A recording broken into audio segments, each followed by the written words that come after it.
रोजाना यूपी चुनाव का अपडेट जानने के लिए क्लीन न्यूज यूपी को सब्सक्राइब करना बिल्कुल ना भूलें। तो चलिए जानते हैं आज की 10 बड़ी खबरों को।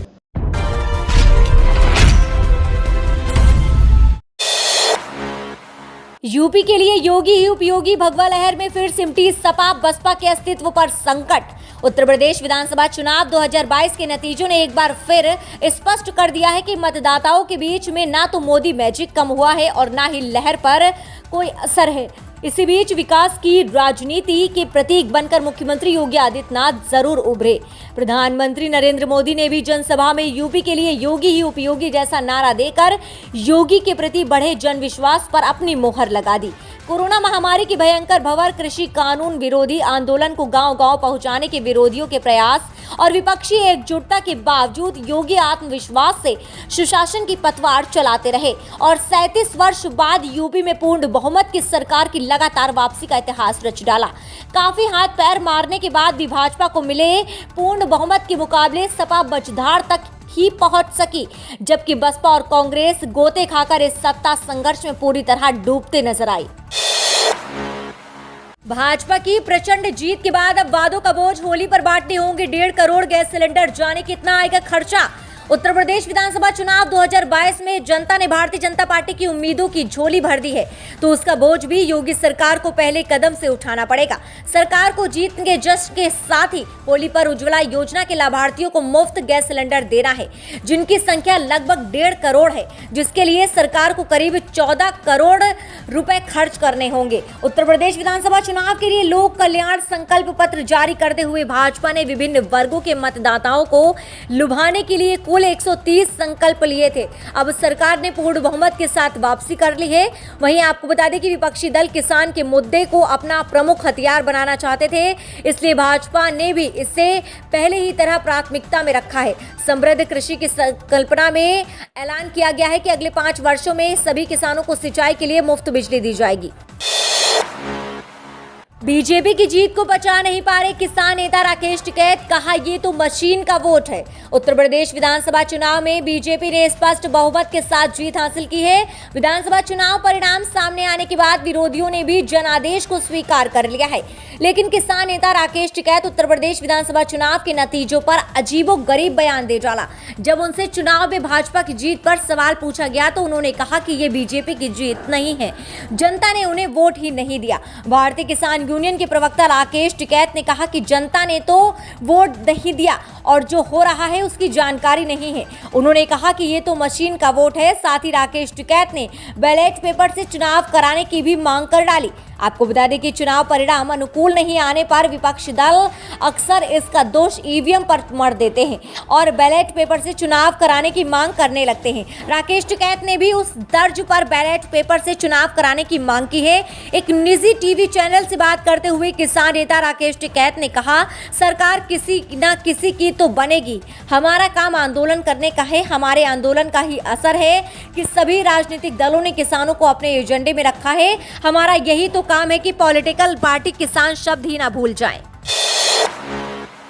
आधे से ज्यादा भ्रम दूर हुआ, संघर्ष जारी रहेगा, नतीजों पर पहली बार बोले अखिलेश यादव।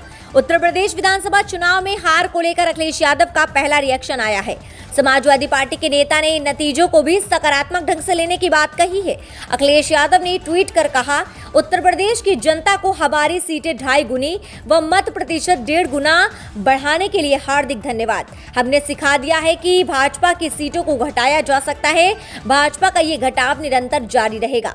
आधे से ज्यादा भ्रम और छलावा दूर हो गया है, बाकी कुछ दिनों में हो जाएगा। जनहित के लिए संघर्ष जारी रहेगा। इससे पहले गुरुवार को नतीजों के वक्त अखिलेश यादव का कोई रिएक्शन सामने नहीं आया था। आजमगढ़ में ढहा बसपा का किला, 2017 में 4 सीट पाने वाली बसपा का नहीं खुला खाता, सभी सीटों पर सपा का कब्जा। आजमगढ़ जिले के 4 सीटों पर 2017 के विधानसभा चुनाव में जीतने वाली बसपा का 2022 के विधानसभा चुनाव में जिले में खाता तक नहीं खुला। जिले के आधिकारिक सीटों पर बसपा तीसरे नंबर पर पहुंच गई। ऐसे में समझा जा सकता है कि जिले से बसपा का जनाधार गायब हो रहा है। चुनाव से पूर्व अधिकतर सीटों पर सपा बसपा का मुकाबला होता दिख रहा था, पर चुनाव आते तक बसपा के इस मुकाबले से बाहर हो गई। यही कारण रहा कि जिले की एक भी सीट पर बसपा का प्रत्याशी जीत नहीं दर्ज कर पाया। जिले के सभी 10 विधानसभा सीटों पर सपा ने कब्जा जमा लिया है। अखिलेश यादव ने कमलाकांत राजभर को टिकट दे दिया है और इस बार कमलाकांत राजभर सपा के सिंबल से चुनाव जीत गए। वहीं जिले की सगड़ी विधानसभा से विधायक रही वंदना सिंह ने भाजपा की सदस्यता ग्रहण कर ली। हालांकि वंदना सिंह भी अपना चुनाव नहीं बचा सकी और चुनाव हार गई। विपक्षी विकल्प बनाने की ओर आपने बढ़ाए कदम। भाजपा और कांग्रेस के बाद तीसरी ऐसी पार्टी जिसकी 2 राज्यों में सरकार।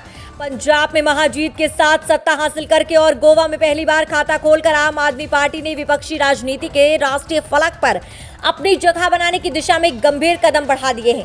पार्टी गठन के 9 साल के भीतर केंद्र शासित प्रदेश दिल्ली की सीमा पार करते हुए पंजाब में लगभग 3/4 बहुमत हासिल कर आप मौजूदा समय में भाजपा और कांग्रेस के बाद कम से कम 2 राज्यों में अपनी सरकार बनाने वाली तीसरी पार्टी बन गई है। आपने इस कामयाबी के दम पर कांग्रेस के लिए गंभीर चुनौती पेश कर दी है।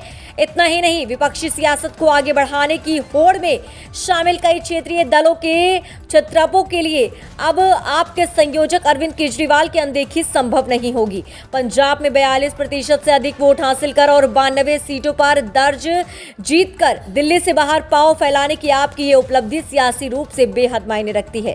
दरअसल बीते 3 दशक के दौरान देश की राजनीति में भाजपा, कांग्रेस और वामपंथी दलों के अलावा कोई भी अन्य पार्टी 2 प्रदेश में सरकार नहीं बना सकी है। चाहे राष्ट्रीय विपक्षी राजनीति का पताका थामने की महत्वाकांक्षा को लेकर सक्रिय तृणमूल कांग्रेस प्रमुख ममता बनर्जी हो या टीआरएस प्रमुख चंद्रशेखर राव, इनकी पार्टियां भी ऐसा कमाल नहीं कर सकी। पूर्वांचल में मजबूत दिख रहा सपा का जातीय समीकरण मोदी ने कैसे बिगाड़ा? उत्तर प्रदेश में ये अक्सर कहा जाता है कि राज्य के पूर्वी इलाकों में चुनाव जीते या हारे जाते हैं। यहाँ 110 ऐसी सीटें हैं जो राज्य के कुछ सबसे अधिक गरीब जिलों में फैली हुई हैं, जहाँ बुनियादी सुविधाएं अक्सर गायब रहती हैं, जहाँ नौकरियां मिलना मुश्किल है और जहाँ कोरोना की दूसरी लहर ने गरीब परिवारों को बुरी तरह प्रभावित किया है।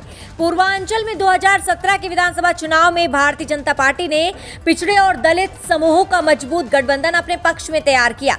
2022 के चुनावों से पहले इसे लेकर आशंका जताई जा रही थी। कहा गया कि बस्ती और गांव में युवाओं के पास रोजगार नहीं है, परिवारों को कोरोना ने तबाह कर दिया है और छोटी जातियों ने उस तरह के विकास को नहीं देखा जैसा कि उन्हें 5 साल पहले वादा किया गया था। जनवरी की शुरुआत में सपा ने पिछड़े समूहों को भाजपा से अलग करने का कदम उठाया। वरिष्ठ मंत्री सौम्य प्रसाद मौर्य और अन्य पिछड़ा वर्ग ओबीसी समूह की 11 अन्य नेताओं ने सत्तारूढ़ दल से कंडी काट ली और सपा में अपना रास्ता बना लिया। अखिलेश यादव को उम्मीद थी कि पूर्वांचल में ये दल बदल सपा को यादव मुस्लिम पार्टी की छवि से ऊपर उठाने और चुनाव के लिए अगड़ा पिछड़ा कथा तैयार करने में मदद करेगा। सिराथू में केशव पर भारी पड़ी पल्लवी पटेल। पहले राउंड से अंतिम तक रोचक बना रहा मुकाबला, जानिए कैसे बदलता रहा scene. Deputy CM Keshav Prasad Maurya की वजह से सिराथू सीट पर पूरे देश प्रदेश की नजर थी। सुबह मतगणना शुरू हुई तो पहले राउंड में केशव मौर्य ने 960 मतों की बढ़त ली। मतगणना केंद्र के बाहर भाजपा खेमे में खबर पहुंची तो खुशी छा गई। चैनल्स पर केशव के आगे होने का फ्लैश चला, लेकिन ये खुशी बहुत देर तक नहीं रही, क्योंकि दूसरे ही राउंड में सपा समर्थित अपना दल कमेरावादी के प्रत्याशी पल्लवी पटेल ने 365 मतों की बढ़त बना ली। उनकी ये बढ़त 13वें राउंड तक बरकरार रही। 14वें राउंड में दृश्य तब एक बार फिर बदला जब केशव मौर्य 928 मतों से आगे हो गए। उनकी बढ़त 15वें राउंड में भी बरकरार रही। इस सीट पर मतों की गणना 31 राउंड में होनी थी, इसलिए चर्चा तेज हो गई कि अब कुछ भी हो सकता है। 15वें से 16वें राउंड से एक बार फिर दृश्य बदल गया। इस राउंड में पल्लवी 182 मतों से मामूली अंतर से आगे हुई, लेकिन उन्होंने अगले सभी राउंड में अपनी बढ़त में लगातार इजाफा किया। उनकी ये बढ़त अंतिम राउंड तक बनी रही। इस बीच लगभग 5 बजे जब पल्लवी की बढ़त 6000 के पार पहुंची तो मतगणना स्थल का माहौल बिल्कुल बदल गया। केशव मौर्य के बेटे की आपत्ति के बाद विवाद और बवाल बढ़ा तो मतगणना रोक दी गई। सोशल इंजीनियरिंग से लेकर मुफ्त बिजली और पेंशन वादों पर भारी पड़ी मोदी और योगी की जोड़ी। विधानसभा चुनाव की अधिसूचना के पहले से ही कई मुद्दों पर प्रदेश की भाजपा सरकार को घेरने की विपक्ष की चालें धरी की धरी रह गई। जनता ने केंद्र व प्रदेश की सरकार की योजनाएं, कानून व्यवस्था के साथ पीएम मोदी और सीएम योगी की बातों पर भरोसा जताने का काम किया है।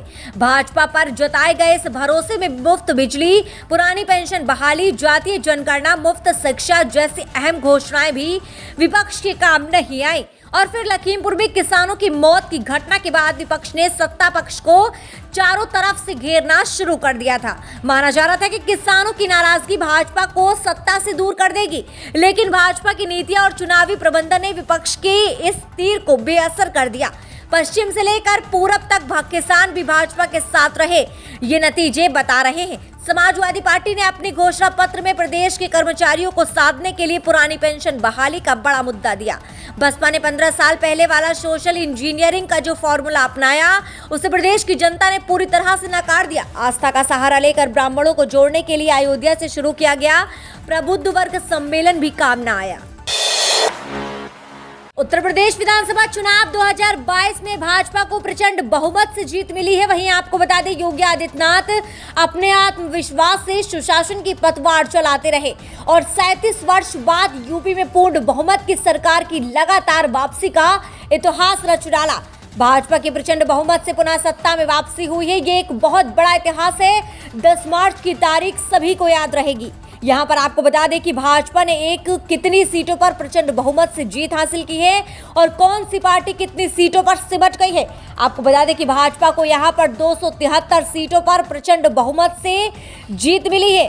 आगे बात करें तो समाजवादी पार्टी यहाँ पर 125 सीटों पर सिमट गई।